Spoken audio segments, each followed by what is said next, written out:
quite like a bit of winter sun on the old solar panels. What you find is the wattage goes right up in these cold mornings, and that's basically because the solar cells become more efficient when they're colder and then decrease as they get warmer. So you'll see much higher peak power when it's cold, but of course the sun's lower and the days are shorter, so you don't really get as much energy as you would in the summer, of course. But these little inverters are doing all right. I've had these on for months now, just on every day, just feeding power back into the house. So the way I've got the power rack configured in here at the moment is I'm just basically just charging this at night from the main. So I've got like a smart plug which clicks in a charger on when off-peak energy sort of comes in about 1/2 midnight. That just charges the batteries up all through the night. By batteries, I mean the big bank of LIFE PA4 batteries I've got in here, which I've been running for a while.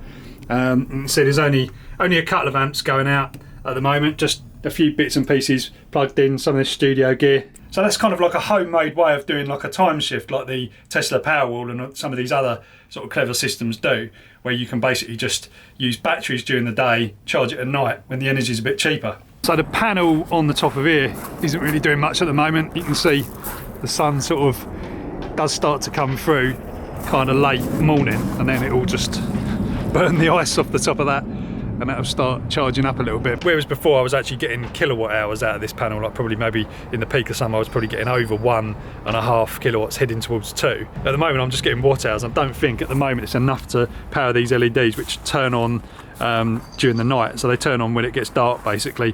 When there's nothing sensed on the panel, the Victron controller turns the outside lights on, and it just gives me a little bit of security light, and if there's a power cut obviously it won't go off. This box seems to be holding out pretty well. Oh god, I wonder what that was there. It's a couple of gloves. But I've actually shut this down, so I only turn this inverter on, of course, when great. That doesn't look good. Might be because it's cold. Let's see if the BMS on this one's still on. You can long press this. That shuts the BMS down, and then you just hold it for a little bit. That should turn on, but something happened with this inverter. It just kind of, so it doesn't look good. This inverter's not working now, so I'm going to need to check this battery to make sure it's actually outputting any voltage via the BMS on it. I feel like I'm going through a phase at the moment where things are just breaking. Like I've had a monitor break, like an expensive LG one that I use for editing that was like an Apple display, that's broken. Sarah's iMac's broken. I don't know what's going on. So many things are just failing. Anyway, let's get the meter, see if I can actually fix it. Just try and measure. Can't really access anything that well in here. What's going on here? This battery looks like it's completely discharged. No, 75.4 volts, so that's all right. I don't know, I'm having a mad one. I've just tried something else. I was measuring the voltage from there and it was saying like 30 volts. I think what happened is the BMS is just shut down. So I've just got my mains power supply from the house, and I just plugged it into the charger just to see what the charger's saying. The funny thing is, the inverter turns on, it makes a bleep, but there's nothing on the display. So it's like the display's just packed up or something. Because it's kicking power out, look. The lights are on, and the probably the heater over there as well. You can see the little blue light. Very strange, maybe the damper's got to it or something, I don't know. So yeah, no lights on the front, weird, just seems to have packed up. We'll have to see how it goes. It's still working, but just no display. I'm glad it's not the battery anyway. So you can see how good this panel is. It's got a tiny bit of sunlight on it. See the steam coming off it as well, which is pretty cool. And it's still putting in nearly 2 amps. Super cool, this stuff, even if it is broken. Right, so this is what I mean about the trailer. This was lit up about 10 minutes ago, and now it's gone off. So you can see how little power you actually get, even though it was a sunny day, just because, this is iced up again, just because there's just not enough power coming in. It just shows you the drastic difference between summer and winter. But the main reason really is because the sun's so low, it doesn't really come over this side of the house.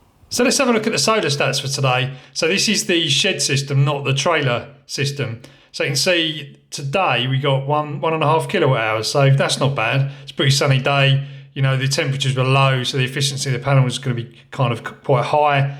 Yesterday, not as much. It was a little bit more cloudy yesterday, I think it was.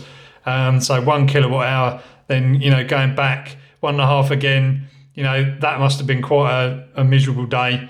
Not as miserable as that one, but, you know, you can see sort of this is where it's coming. And remember, this is 3 panels. This is only kind of 700 watt peak, I think I've got. through those two inverters in the shed. So, you know, it's not really that bad for what it is. I mean, this is easily covering the Twizy's consumption, no problem at all. But otherwise, it's just going into the black hole of the house. And because this is actually kind of quite a low amount of power, it's never putting in more than about 600 watts. It's not really covering the base load to the house. So that's a good kind of way of doing it. So you're not actually kind of going to push anything to the grid in this sort of system, because, you know, we haven't got it properly set up for that. So we don't want to be doing that. But yeah, it's not a bad way of doing it. I like this system though. You know, this is a really good way of sort of seeing everything. This is the Victron kind of back end system. So you can see I've got the trailer on here as well. I think this is probably, yeah, the last update was 3 months ago, because I haven't got a 4G dongle in the actual VOM, not the VOM, the Colour Control GX. But you can see all sorts of stuff going on. This was updated 12 minutes ago, so this is the shed system again. The battery system is 70% at the moment. It's discharging, you know, solar yield, and all that's minus. That should just be kind of nothing really. And 42 watts of consumption, which is just stuff on in the shed. So it's great. This is pretty cool to see as well. So this is the last 6 months, the total in each month. So 83 kilowatt hours come in on June, 86 in July, 85 August, September 67.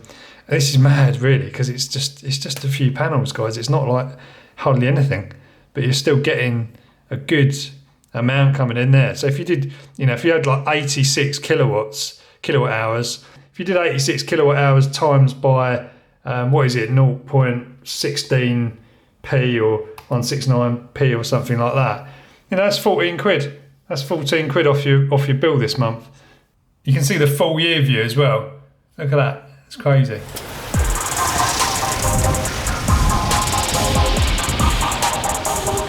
So the wind turbine's going pretty well tonight. Quick update on that, because I need to actually do a full video about you know, how the wind turbine's been going, because the last video that I did, I'm feeling shattered at the moment, guys. I don't know why I'm not sleeping that great, so that's why it might seem a bit raw. But I can show you what's been going on here, because really the system that I've got at the moment isn't optimal. Like I think I've mentioned this before. So the phase wires from the wind turbine come in here, and they go into this rectifier which turns AC into DC, goes through this meter, which you might not be able to see the display that clearly. I don't know, it's not showing up in the screen, but you might be able to see it. And then that is fed into this solar charge controller. Now this is just an ongoing problem, because this doesn't really react quick enough to the fluctuating speed of the turbine, and it just doesn't really work. It'd be really good if Victron could make a firmware that handled wind power for these charge controllers, unless there's something in the design of them that makes them just not work well with this anyway. But yeah, it just doesn't catch up quick enough. So I think what you actually see on here on this meter, let's just try and get this focused. It's just not doing it. But yeah, what you actually see on here is actually not really correct. So we've got 450 watt hours, that says. So basically it's like half a kilowatt hour has been accumulated. It's saying 6.93 amps peak, which doesn't sound too bad. 262 watts is the maximum, and 22.9 amp hours. So 260 odd watts is a pretty good number. I don't know how often it goes that high, probably not very often. But that is the maximum I've been getting out of this 500 watt wind turbine. It's windy tonight. You can see the voltage is actually, you know, it's 0 at the moment. It must have kind of stopped, but you'll see it pick up. I think I can actually hear it. So we should see this go up. There you go. So I can actually hear the wind outside. So we're starting to sort of rise up. You'll see what will happen is we should start getting some watts showing. That's just dropping down again. So that was like just a little gust, not enough to start it up. But yeah, this will actually go way up. Sometimes if you get a really, really high gust, this will go up to 30, 40 volts, which isn't great. You know, because this charge controller, I won't move this so I don't lose the focus, but the charge controller, you know, doesn't react quick enough. So sometimes it will go up to like 30 volts, and then this will kick in and it will just pull it down, and then you'll get some power kind of come through. But yeah, you go, it's rising up a little bit. Are we going to see something? It's probably just spinning at the moment, just going round, but not really doing anything. So anyway, effectively the idea is it just charges these batteries here and just puts a little bit of charge in. But so what I might do at some point, I've been meaning to do this for months, is actually go back to the charge controller that came with the turbine, because it's a 24 volt turbine. I might just try it, just actually how it's designed to run, rather than my usual style of just like pushing the envelope and just trying something completely what it's not designed to do. Oh look, we're getting some voltage coming now. Right guys, I'm going to cut into this video. It's actually a few days later now. I've just been editing the video, but I've just noticed that the wind turbine is really going for it now. It's like 25 mile an hour winds or something tonight, and I've seen highs of like 250 to 280 watts. So I'm just going to kind of stick this little clip in to show you, you know, what can happen when it gets really windy. So the amp hours have gone up quite a lot. Look at that, 267 watts peak. We've got 75 watts going in at 80 now, and then like 283 watt hours. So this is actually reset again. So yeah, that reading before probably wasn't a few months. It was probably something like, you know, might be a lot less than that. Rocking then. I can hear that turbine spinning outside. It's damn loud. So there you go, it's a bit of nighttime energy. It's like 10 to 10 in the evening. And you're not getting any solar, obviously, because it's pitch black.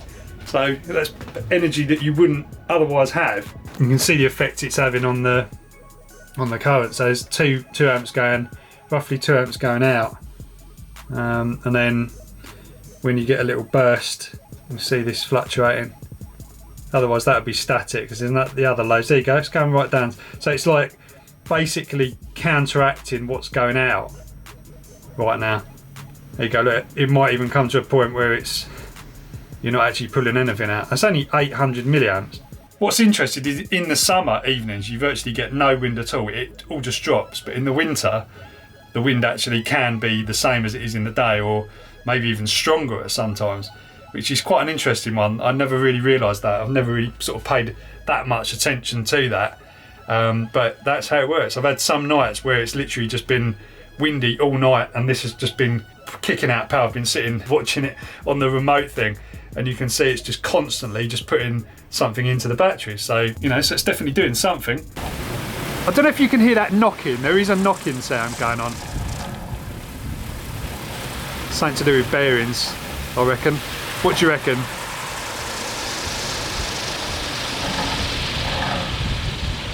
You hear that? Right guys, so that's going to be about it for this one. Hope this has given you a little bit of insight into sort of the wind and the solar system and how it performs in the winter. It's quite interesting how it changes through the seasons, but what's even more interesting is how the two kind of work together. And now in the winter, the solar drops and the wind kind of picks up, as you'd kind of expect. And the solar system, even though it's a really small one, just 3 panels, it's actually producing quite a meaningful amount of energy. So I've been getting quite a lot of questions recently about my DIY solar system and how I put it together and all of that. So what I'm going to do is I'm going to put together some packages in our web store on the Cloudstow store, cloudstow.com, and they're going to be packages. Maybe we'll start with like a 600 watt package, a 1000 watt package, and a 2000 watt packages, and then see where that kind of goes from there. So it's basically going to be a very similar system to what I'm running in here, but it's going to contain everything you need: solar panels, brackets to mount the solar panels, all the wiring, the grid tie inverters, or, you know, standalone inverters, whatever you want to do. Because in the UK at least, you are allowed to install your own system if it's below 4 kilowatts. So as long as you keep below 4 kilowatts, you can actually install your own system, which is really, really good, because it means you can just set up a small system like I've got here, and it can actually power, you know, other things, feed power back into your house, at the same time as, you know, when you've got larger loads and stuff on, like charging your e-bikes or like charging other electric vehicles, all that sort of stuff. This is really, really good for, and it doesn't break the bank. That's the main thing about it. You haven't got to spend thousands and thousands of pounds lowering your roof with solar panels and buy all of that energy. Effectively, you're buying all of that energy up front, you know, and then you've got 20 years to basically, you know, reap the rewards of it. So if you do these small systems, as we've seen here, they can still actually be really useful. So those will be on the website soon. Go check them out. In the meanwhile, go subscribe, like, do the usual stuff, follow me on Instagram, and I'll catch you in the next video.